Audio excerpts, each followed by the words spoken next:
The Gungee Origin started off as a football game, but was obviously meant to be a lot more.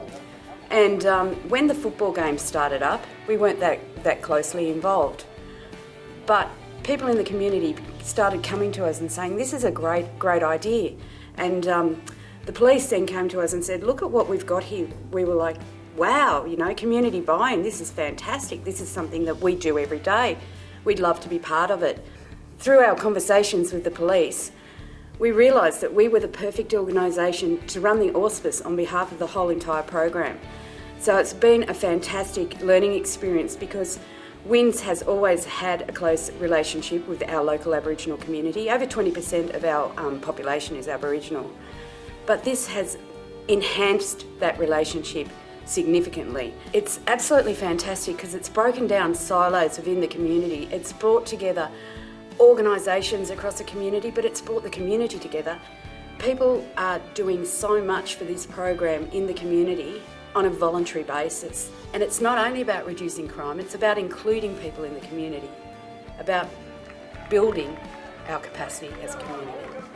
The Gungee Origin program, it has a base that it stems from, and it's three elements. It's inclusion, to include everyone, it's reduce crime, and the last element is communities itself. And obviously, Gungee is an Aboriginal word for police, and that's how we're well known throughout the community, as New South Wales police officers are called Gungees. Gungee Origin is divided up in two chapters. Chapter 1 is where it's a games sequence.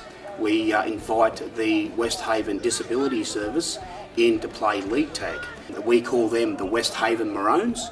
They're very passionate about their league tag to combat and challenge New South Wales police officers in partnership with its Aboriginal and non-Aboriginal communities to play together, not against each other, but we play against the West Haven Maroons. So the other chapters of the Gungee Origin program is chapter 2. This is where the heart of all of it is, and that's where we see the inclusion element, reduced crime element, and the community element all coming together.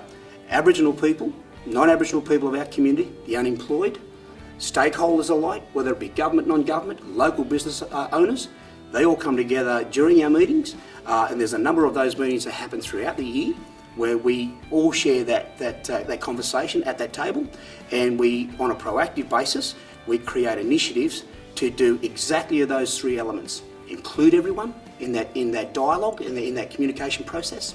We aim to reduce crime in our town, and it's all about the community.